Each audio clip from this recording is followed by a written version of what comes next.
Hey guys, it's Scott from Experience It All. I'm at the Disney booth now, taking a look at the new Tron Legacy video game. Really hyped up for the movie, so I'm really interested to see how the video game is going to pan out. So I'm here with Jan, and he's going to walk us through the game. Hi.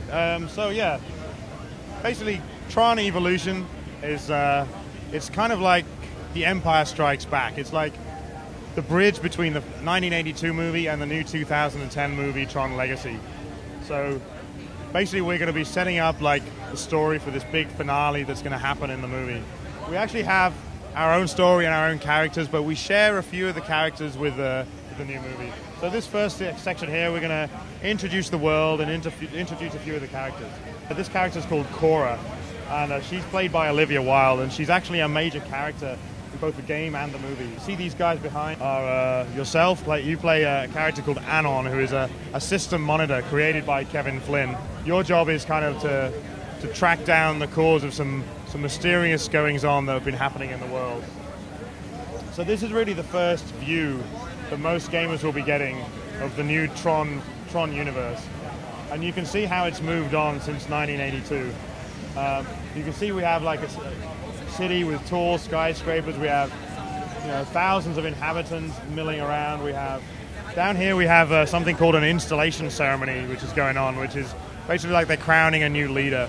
And everybody is trying to get down there to this ceremony, and security is super tight. For some reason, Cora was trying to break in, so we're going to chase after her and find out what she was doing. You can see our movement is super fluid. It's actually based on parkour.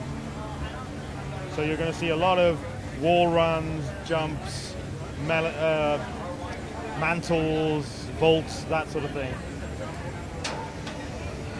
And we're going to carry on chasing after her here. It'll be basically if you've played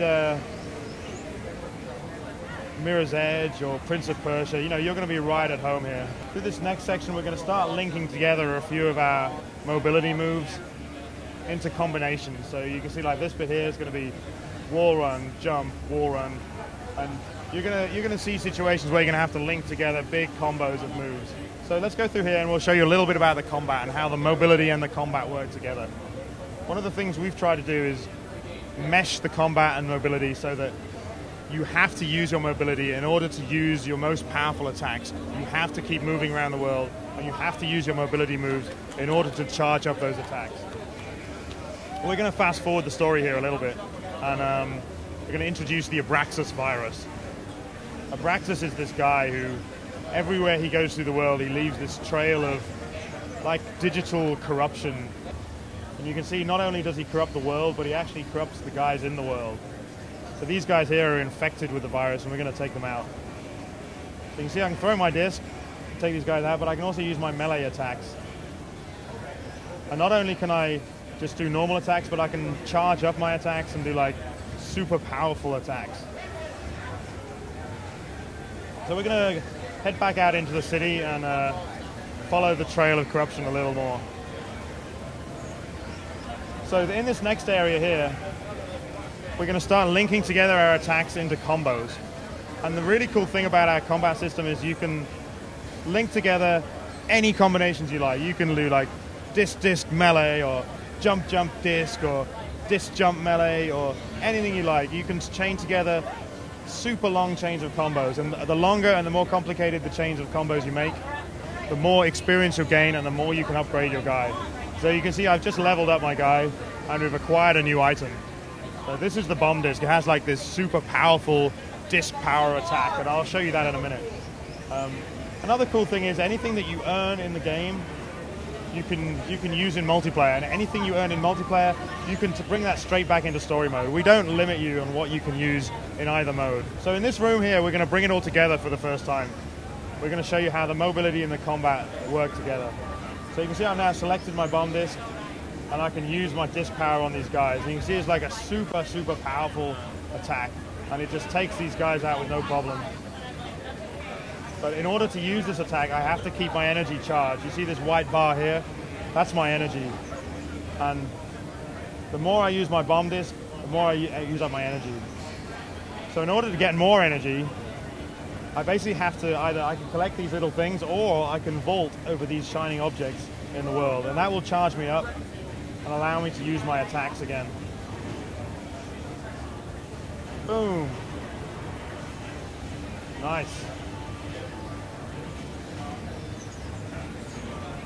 So you see I've run out of energy now, so I'm going to have to go run away from the fight, get some more energy, and then boom, I can just use my attack again. Another cool thing I can do is I can use my defensive mode. So when this guy throws an attack, you can see it just bats it away, and it leaves me pretty much protected from these attacks. But I can also parry the attack back at the guy and actually do damage to him with his own attack. So these next bunches of guys that are going to come through, they're a little tougher. So we're going to have to use our combos and our disc powers in combination in order to defeat them. Boom. Another cool thing is, if you look around the world, you'll see these white lines on the walls, like this one here. And if you run along those lines, it'll actually recharge your health. So it forces you to really, consider your environment and to use your mobility in order to keep your energy and your health levels high. So I can vault along here, that's recharge my health. I can grab on here, vault on this, and that'll recharge my energy, and then I'm ready to fight some more. Boom. Boom. Take that. That. Right, okay, let's go down to the next section. We'll show you a little bit of the vehicles in the game. There's just a little teaser of one of the more familiar vehicles that some people will remember from the first movie. So this guy here is our new improved Recognizer. Now, if you remember the first movie, the Recognizer was this flying ship that could carry you around and stomp on opponents. Whereas this new guy is much more powerful. He actually has like ranged attacks, and he has bombs, and he has this cool energy shield. And we're going to see a lot more of him in this next level. You can't really have a Tron game without vehicles. So in this next bit, we're going to show you a couple of the vehicles in the world. This is the same city we were running around earlier, except this time the tables have turned. Instead of you being the security guy, now everyone is hunting you down. So it's your job to escape, and you've got to try and get to the game grids. So you can see we're on our bike here. We actually have a full physics model now. It's not just 90-degree turns anymore. We can accelerate, we can brake, and we can do all kinds of things. We can also throw our disc. So let's catch up to this guy here, and then we can take him out with our light disc. Now you can see these recognizers are setting up their energy shields. They're trying to cut me off. And now you can see they're really mad at me, and they're actually willing to destroy the city in order to catch me. And the cool thing about this map is that the whole world is destroying around you. Like, the roads are collapsing, the buildings are falling on you, everything is getting de-resed, and it's just a huge fight for survival. Oh, so you can see in this bit, there are two guys and they're trying to trap me in their light walk. There may be some form of motion control coming up in the game. I'm not sure if there's been any announcements in that regard. And everyone's hyped that the movie's going to be in 3D. Any news if the game might be 3D compatible if you got one of those TVs? Again, this is something that has definitely been considered, and we're talking with the people who are building the technology for that at the moment. But I think there's still some issues to be resolved in that department. So look for some announcements pretty soon.